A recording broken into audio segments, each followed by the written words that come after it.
Vegetables for breakfast, you ask? Exactly! We are starting off with a can of red kidney beans. I have rinsed and drained them, and I am using my new little potato masher to mash these babies up. This is speeding time here because I want it done quickly, but I'm adding some garlic and onion powder to that. In a bowl here, I have half a bag of cauliflower rice that's frozen. I am going to put this in the microwave just to soften it up and to get the water out of it.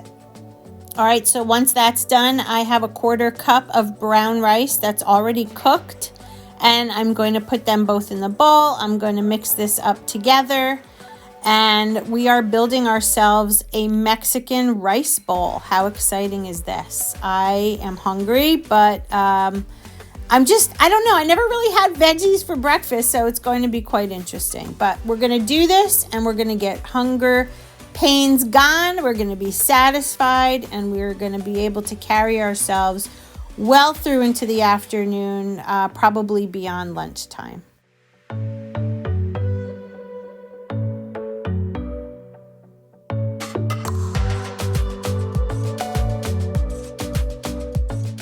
So I'm just dicing this up into little chunks. I'm going to add it into the bowl.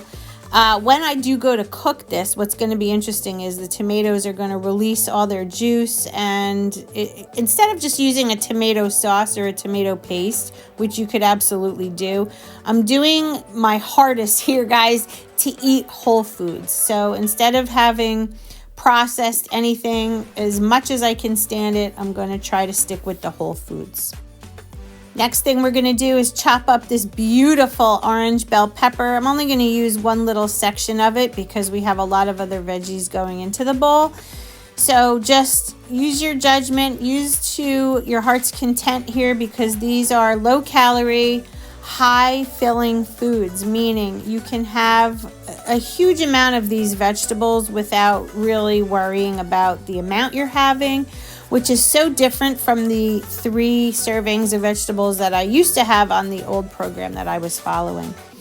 2 ribs or 1 rib, I don't remember if I used 1 or 2, of celery chopped up. Again, just raw veggies, guys. It'll keep you satisfied and full. I'm telling you, I am full for hours after I eat something like this. And the amount of food that goes in that bowl will fill up my stomach to the point where my receptors in the brain notice that I'm full.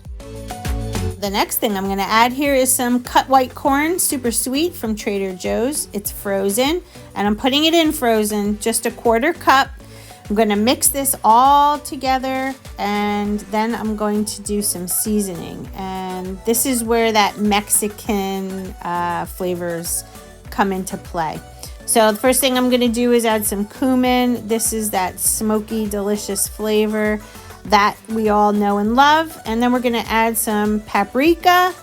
Here it is. This is just from Walmart, just paprika that I've had in my cabinet. Then we're going to mix this all together, and then we're going to move on to the protein source that we started with in the beginning of the video. Here's the mashed up beans, and you can really do as much as you want. I'm going to just stick to a portion of 1/4 cup. It doesn't have to be level. Again, it's a veggie. It's high protein. It's loaded with fiber. It's a good carb.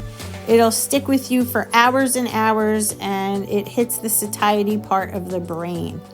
When I did low carb for so long, I could do it for a while, and then I would always get hungry. And it's because your body doesn't recognize low carb as being satiating, right? It puts you into ketosis, but it's not satiating like a starch would be, according to the research that I'm reading. And so far, it's proven to be right.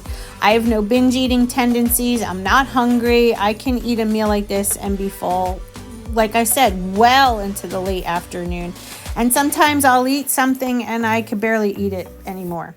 So into the microwave for about 3 minutes, and voila, a beautiful breakfast has been made, eaten, and what a great day we're going to have.